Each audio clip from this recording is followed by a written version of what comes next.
이진우의 손에 잡히는 경제.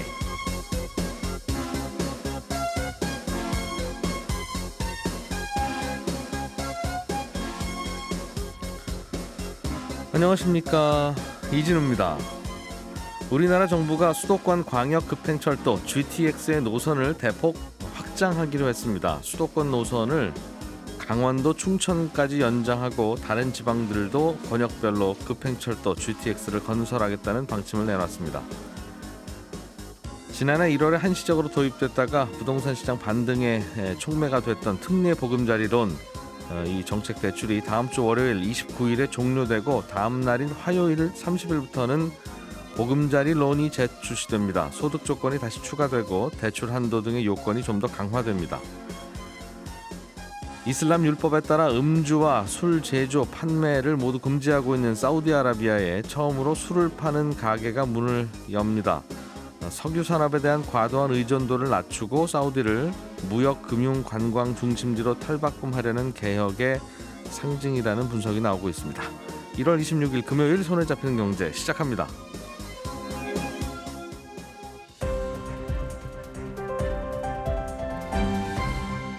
이진우의 손에 잡히는 경제. 오늘은 박세훈 작가, 그리고 행복자산관리연구소 김현우 소장, 한국경제신문 이상은 기자, 이렇게 세 분과 함께 경제 뉴스 정리해 봅니다. 어서 오세요. 네, 안녕하세요. 수도권 광역급행철도 GTX라고, GTX A, GTX B, C, D 뭐 이런 이야기들 계속 들렸어요. 네. 이걸 수도권뿐만 아니라 전국으로 확대하겠다는 계획인 것 같은데. 네, 맞습니다. 일단 어떤 내용인지 좀 들어보죠. 이게 여러 개 있는데 지금 준비하던 세 개의 노선이 있거든요. A하고 B하고 C가 있는데 그것은 이제 현재 안보다 더 길게 연장을 하고요. 여기에다가 D, E, F 노선 세 개를 추가로 새로 만들겠다고 했습니다. 그리고 새 노선은 현 정부 내에 예비 타당성 조사까지 마치는 게 목표이고요. 그리고 그 다른 지역에도 이와 같은 이런 수도권 급행철도와 같은 그런 급행철도를 더 만들 수 있다, 이렇게 발표를 한 건데요. 이게 어제 윤석열 대통령이 의정부에서 교통 관련한 민생 토론회를 열었습니다. 그 자리가 출퇴근 시간이 너무 길어서 생기는 여러 가지 문제에 관해서 국민들의 불만을 들어보는 그런 자리였거든요. 그래서 원래도 윤석열 대통령이 대선 공약에서 이러한 내용을 말한 적이 있습니다. DEF 노선을 만들겠다. 그런데 이제 총선을 4월에 앞두고 있으니까 이 자리에서 보다 구체적으로 그걸 어떻게 하겠다고 발표한 것으로 생각이 됩니다. 이게 뭐 만들겠다고 하고 지금까지 잘 안 되고 있는 것을 더 열심히 하겠다는 뜻이라서 제대로 될 건가, 이런 생각도 일단은 먼저 들고, 그렇죠. 하필이면 발표하는 시점과 이제 총선 시점이 가깝다 보니까 또 그냥 던지고 나서 또 한 하세월인 그런 건가 이제 싶은 생각도 들어요. 이건 뭐 계속 역대 정부들이 계속 그래 왔으니까. 뭐 십몇 년 일단 걸리는 오래 걸리는 그러나 또 뭐 어떤 내용인지는 궁금하기도 하고. 아무래도 거기 지역에 계신 분들로서는 그게 지나가느냐 안 지나가느냐가 굉장히 궁금한 내용이니까 어디 지나는지 좀 설명을 드리자면요. 기존의 노선이 연장되는 부분부터 말씀을 드리면, A 노선은 원래는 경기도 파주에서 동탄까지 가는 겁니다. 근데 이제 남쪽으로 동탄을 지나서 평택의 지제까지 연장을 하고요.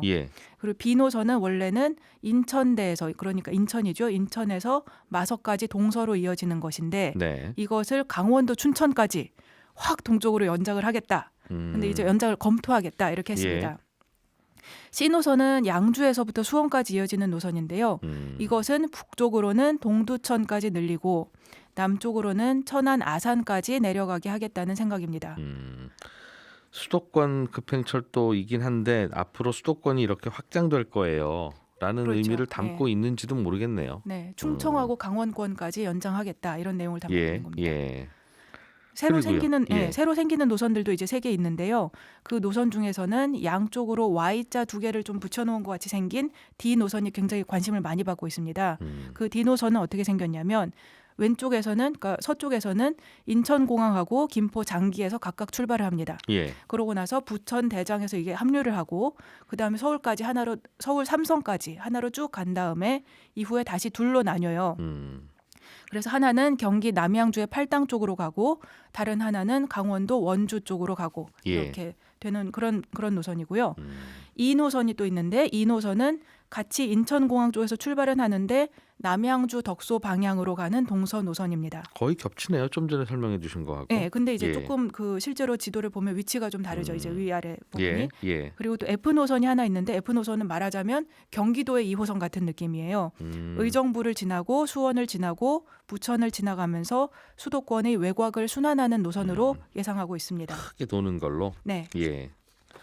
원래 이제 기존의 ABC 노선이라는 게 경기도 외곽 지역하고 서울을 연결하는 그런 노선이지 않습니까? 이거 원래 집값 잡는 대책으로 서울에 맞아요. 아파트 더 짓자니 재건축 재개발 활성화시켜야 되는데 그러면 당장 집값이 또 오르니까 외곽으로 집 짓겠다고 발표할 수밖에 없었는데 발표하고 나니까 국민들이 한번 속았었잖아요. 1기 신도시 때 무슨 도로 놓는다고 하고 그것도 아직 안 놓아놓고 무슨 3기 신도시를 발표하느냐라는 얘기가 나오니까 이거는 새로운 게 또 들어갑니다 여러분 이러면서 발표한 게 이거였는데 그랬었죠 어쨌든. 그렇습니다.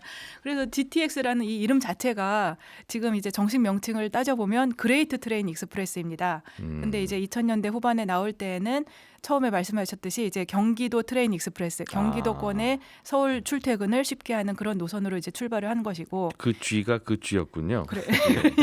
그렇습니다.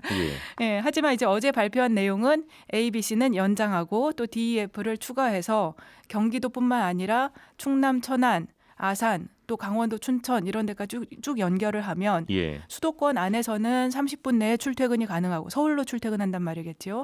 그리고 충청과 강원권은 1시간 내에 오갈 수 있도록 하겠다는 그런 구상을 담고 있는 겁니다. 말씀하신 대로 ABC 노선은 원래 짓고 있었던 거고 원래 계획했던 일정이 있을 텐데 여기에 노선 연장하면 완공이 더 뒤로 미뤄지는 겁니까 그럼? 정부의 생각은 안 길어지게 하겠다는 겁니다. 지금 A, B, C 중에서 A는 3월 달에 일단 먼저 개통하는 구간이 있어요. 수서에서부터 동탄까지의 구간은 먼저 개통을 하는데 A의 나머지 부분하고 C하고는 4년 후인 2028년까지 개통하겠다는 계획이었거든요. 그리고 또 B는 조금 더 느려서 이제 계획을 세우는 단계가 많기 때문에 2030년 완공이 목표입니다. 그런데 이 부분을 노선 연장을 하면 그래서 원래는 사실은 공기가 좀 늘어나야 될 것 같긴 한데 일단 윤 대통령은 본인 임기는 2027년 초이니까 그때까지 원래 노선과 함께 이제 마치겠다. 그때까지 원래 하기로 했던 부분까지는 똑같이 다 하겠다. 이런 상당히 야심찬 목표를 내놓았습니다. 이것도 가끔씩 이제 지난 정부 때부터 계속 그러긴 했어요. 그러니까 무슨 정책을 발표하면 내 임기 때까지만 이렇게 한다. 아니면 뭐 좀 안 좋은 거는 내 임기 끝나고 나면 요거 시작하겠다. 그렇죠. 이게 사실은 이 건설 기간도 있는 거고 순서도 있는 거고 절차도 있는 거고 대통령 임기는 그거와 무관하게 정해진 거잖아요. 그렇죠. 근데 그걸 왜 여기에 맞추려고 그러는지는 모르겠어요. 뭐 좋게 생각하면 이제 개런티 내가 할 수 있는 내가 최선을 다할 수 있는 부분에 최선을 다하겠다. 이게 제가 말씀드린 대로 이것도 총선 공약 아닙니까 하고 살짝 뭐 그렇게 얘기하기는 했으나 우리가 그동안 그 수도권이 얼마나 많이 변했는데도 아직도 경부고속도로가 언제 만든 겁니까? 그 이후로 올림픽대로 강변북로 이거 예전에 만든 거잖아요. 제5공화국 뭐 이럴 때. 그 이후로 뭐 시민들 다닐 만한 무슨 인프라가 새로 만들어진 게 별로 없어요. 그만큼 이제 게을렀던 거라서 하기는 해야 되는 게 맞고 그리고 전반적으로 이제 다들 고령화되고 저출산되고 인구 줄어들고 그러면 수도권 근처에 와서 몰려 살 거 아니겠습니까? 그러면 하기는 해야 되는 게 맞는 거긴 한데 그래서 계획이 반갑기는 한데 이게 발표되는 시점이나 발표되는 방향이나 임기에 맞추겠다고 하는 거 보면 야 이게 또 뭐 이렇게 되는 건가 하는 생각도 들고 그러네요. 어쨌든 그렇죠. 정치적인 맥락도 뭐 우리가 빼고 생각하기는 조금 어려운 부분이 있죠. 근데 이제 또 그런 게 동력이 되기도 하니까요. 잘 되기만 하면 출퇴근 시간이 많이 짧아져서 굳이 서울에 안 살아도 되겠다 하는 생각도 드는 것 같긴 한데. 그렇습니다. 이제 GTX A 노선의 경우에는 만약에 그게 다 완공이 되면 파주 운정에서 서울역까지가 사실 좀 멀잖아요. 원래대로라면 1시간에서 1시간 반 정도는 잡아야 최소한 이제 출퇴근이 가능한 거리인데 이걸 짧게는 20분 만에도 도착할 수 있게 된다고 합니다. 그리고 또 B노선 같은 경우에도 이게 다 되면 인천에서 서울역까지가 또 원래 이게 한 1시간 반, 1시간 20분 이렇게 걸리던 거리인데 30분 정도로 줄어들 수 있고요.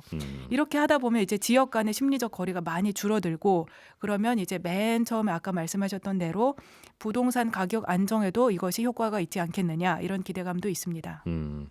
충청권으로 확대한다는 얘기는 또 뭡니까 이게?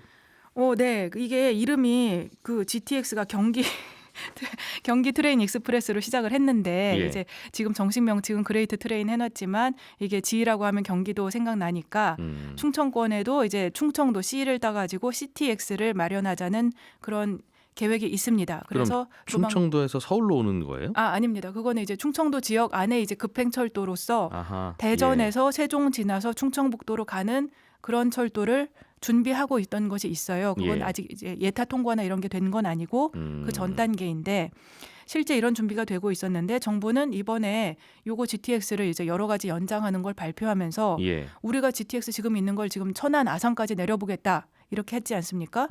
이럴 거면 대전하고 천안 아산은 가까우니까 이 노선 CTX도 충청남도 지나서 수도권까지 연결되게 하면 어떤가? 그런 제안을 해봤고요. 또 다른 지역들도 생각 있으면 제안을 내놔봐라 이렇게 해놓은 상태입니다. 그렇게 연결하기 시작하면 또 부산까지 가고 광주까지 다 가는 건데 조금만 더 연결하면 다 강릉 가고 그러죠. 네, 그럴 수도 있죠. 네. 문제는 가면 좋은데 춘천 갔으니까. 과연 이거 공사비 뽑을 만한 수요가 있겠느냐? 있으면 왜 나쁘게 하겠습니까? 그러나 이 돈 들여서 이거 할 만한 상황이 되겠는가? 과연 예타라고 하는 게 그렇죠. 점점 더 인구 줄어들고 하면 그 서울 외곽에도 과연 지금 집 새로 짓는 게 맞아 하는 고민을 하잖아요. 네. 도심에 더 많이 짓고 그냥 빡빡하게 모여 살아야 되는 거 아닌가 하는 고민 같이 있는데 여러 가지 생각을 하기도 해야 되겠네요. 비용도 비용이고. 그렇습니다. 어제 나온 교통 분야 3대 혁신 방안이 이거 외에도 GTX 외에도 여러 가지 내용을 담고 있어서 그걸 다 합하면 그 예산이 134조 원으로 추정이 되었는데 이게 전부 다 GTX는 아니고 사실은 이제 GTX 사업비는 38조 6천억 원이고 또 지방에도 여러 가지 광역 도시철도 만드는 게 또 18조 원 잡혀 있고 뭐 이렇게 되어 있습니다. 일단 이거를 돈을 마련하는 게 사실 관건이지 않겠습니까? 돈 있어야 하는 거니까 일단 정부 표현은 건전 재정의 기조 아래 민간 투자를 유치하겠다. 그리고 지자체하고 협업해서 마련하겠다. 돈을. 대체로 민자를 많이 만들겠다는 거군요. 그렇죠. 원래 GTX가 또 민자를 기반으로 하는 것이고요. 근데 이게 실제로 되려면 상당히 조금 뭐 쉽지는 않겠다는 생각은 들죠. 이게 건전 재정도 하면서 또 민간 투자도 많이 유치하면서 이렇게 하는 건데 국비는 30조 원만 쓰겠다고 했어요. 그리고 나머지는 뭐 예를 134조라고 하면 국비는 30조, 민간 투자는 70조 이런 식으로 쓰겠다고 한 건데 사실은 국비하고 지자체는 마찬가지 얘기인 거고요. 결국에는. 그리고 GTX가 원래 또 이제 민간에서 투자를 유치하려면 그게 사업성이 있어야 되지 않겠습니까? 수요가 있는 곳에는 민자 아니라 모두 들어올 텐데. 그렇죠. 근데 이제 수요 없는 곳까지 뻗어내려니까 결국은 정부 돈 들어가야 되지 않겠느냐. 그렇죠. 그 부분은 이제 정부가 원하는 대로 그림을 그리려면 국비가 들어가지 않고서는 쉽지 않을 것 같다. 이런 생각도 나오는 겁니다. 배경도 그렇고 시기도 그렇고 이런저런 의구심은 듭니다만 전반적으로 방향은 혹시 이번 정부가 못하더라도 다음 정부라도 꼭 하기는 해야 되는 일인 것 같기는 하다. 장기적인 철도 계획에 일단 반영은 되니까 다음 정부라고 해서 이제 완전히 이걸 무시하고 새로 하기도 좀 어렵겠죠. 벌써 교통계획 만들어야 됐었는데 못 만들고 있다가 일기 신도시는 재건축할 때 됐잖아요. 벌써 거기 용적률 높여서 2배 3배로 가구수 늘어나면 그분들을 어떻게 출퇴근하라고 하는지도 잘 모르겠는데 아무튼 그만큼 우리가 이제 교통 인프라에는 좀 신경을 못 써온 게 사실인 것 같아요. 네, 맞습니다. 올림픽 끝내고 나서는. 자, 김현우 소장님, 다음 주부터 특례 보금자리론이라고 하는 건 종료되고 보금자리론 이게 부활합니까? 무슨 얘기예요? 이게? 다시 돌아옵니다. 이 특례 보금자리론이라는 게 안심전환대출하고 보금자리론, 적격대출 이렇게 합친 상품인데 이게 29일까지만 운영되고 30일부터는 그 이전으로 회귀합니다. 그런데 기존 보금자리론하고는 약간 좀 달라지는 게 있고요. 공급 규모도 축소가 됩니다. 그러니까 나라에서 도와주는 정책대출은 전기간 고정금리 상품이에요. 크게 세 가지가 있는데 디딤돌, 보금자리론, 적격대출. 근데 이 중에 뭐 디딤돌 대출은 그대로 남아 있고 보금자리론과 적격 대출이 합쳐져서 특례 보금자리론으로 운영이 됐었던 겁니다. 근데 앞으로는 이제 다시 보금자리론만 부활하고 적격 대출은 사라집니다. 기존의 보금자리론하고 다른 점은 전세 사기 피해자에 대해서는 9억 집값이 9억 원인 집까지 이제 대출을 해준다는 것. 그리고 뭐 우대금리를 좀 확대하겠다 이런 정도입니다.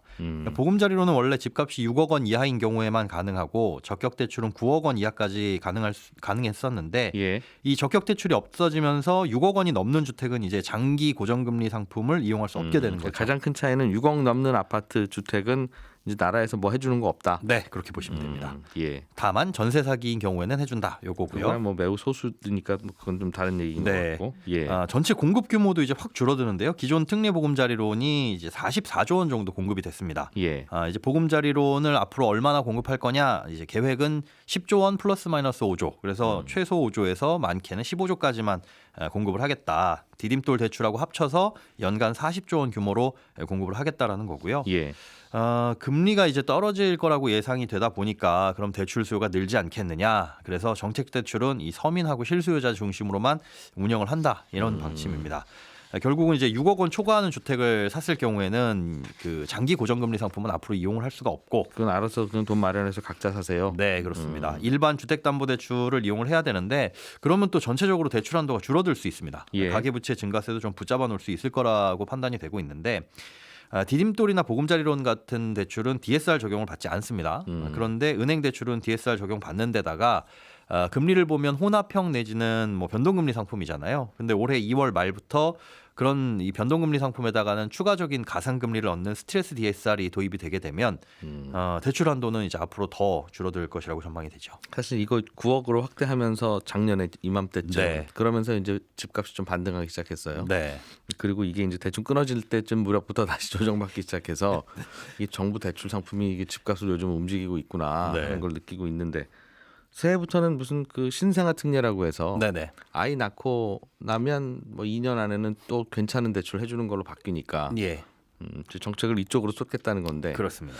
그게 과연 얼마나 집값 변동에 효과가 있겠느냐 다들 궁금해하시는 것 같은데 저는 그걸 아이 낳고 나서 2년 안에 꼭 받지 않으면 평생 못 받는 거잖아요. 그렇죠. 아니면 다시 아이를 또 낳아야 되거나. 그런데 네. 다시 낳기는 쉽지 않고 어떻게 될지 모르니 네. 많은 신혼부부들이 아이 낳고 어떻게 정신없다가 이게 1년밖에 안 남았네 이런 때가 오면 야 이거 안 사면 손해 아닌가 하는 생각들로 오히려 굉장히 더 많이 사시는 것도 아닌가 하는 생각도 들어요. 네, 지금 부담인 게 느낌이. 뭐 집값이 더 떨어질까라고 하는 걱정도 있지만은 아무래도 금리가 높아서 예. 실수요자가 움직이기가 힘든데 신생아 대출 같은 경우는 꽤 낮은 금리를 적용을 하니까요. 근데 핵심은 2년밖에는 없습니다. 네. 이때 결정하세요.라고 하는 그 꼬리표가 붙어 있는 게 어떤 영향을 줄지 좀 궁금하긴 합니다. 네. 그런 변화가 있군요.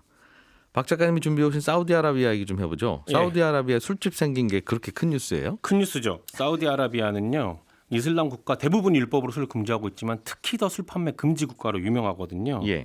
1952년에 당시 국왕의 아들 중 한 명이 술에 취해서 영국 외교관을 총으로 사살한 사건이 있었거든요. 그 후로 술 판매 금지령이 내려졌고 지금까지 72년간 술 판매 금지가 아예 안 됐던 겁니다. 예. 그런데 이런 나라에서 앞으로 술을 파는 매장이 생긴다라는 건 관심을 끄는 뉴스죠. 해외 관광객 자유롭게 사우디 와서 좀 즐겨라. 그렇습니다. 우리 이게 이상한 사람들 아니에요. 그렇죠. 라는 이야기. 빈살만 왕세자의 개혁 정책이 일환으로 보는 시각이 우세한데 빈살만 왕세자가 집권하고 나서 지난 몇 년 동안 사우디아라비아에 몇 가지 변화가 생기고 있잖아요.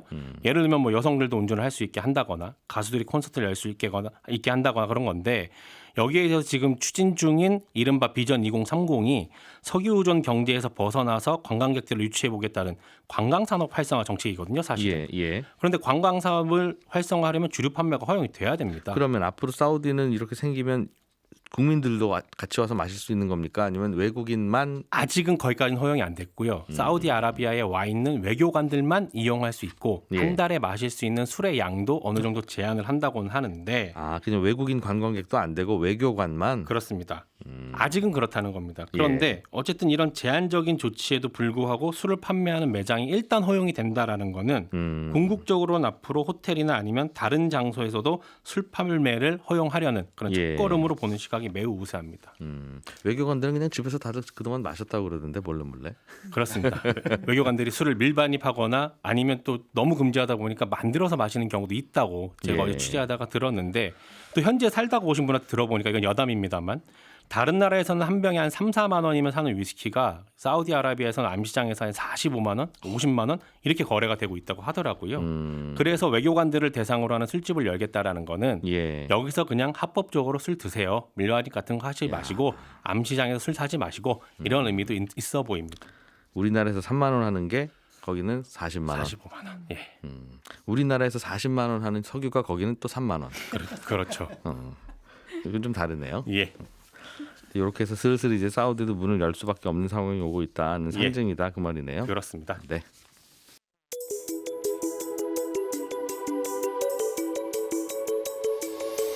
경제를 생각하는 사람들의 즐거운 습관, 이진우의 손에 잡히는 경제를 듣고 계십니다.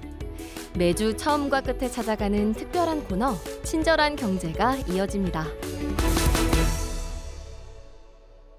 네, 오늘은 청취자 박태균 씨가 은행에서 대출을 받을 때 은행이 제시하는 대출 금리는 코픽스에 얼마 정도의 가산금리를 더한다든가 아니면 은행채 5년물 금리에 얼마의 가산금리를 더한다든가 하는 공식도 있고 왜 금리가 이렇게 됐는지 설명도 해주시던데요. 그런데 은행에 예금을 할 때는 그냥 1년짜리 정기예금은 몇 % 이자 드립니다. 이렇게 숫자만 이야기해 주지 왜 그렇게 이 예금 이자가 책정된 건지에 대한 설명은 없던데 혹시 예금 금리나 적금 금리를 결정하는 공식이나 무슨 기준이 되는 금리 같은 건 없습니까? 예금 금리는 그냥 은행장이 마음대로 정하는 건가요? 이런 질문을 주셨습니다.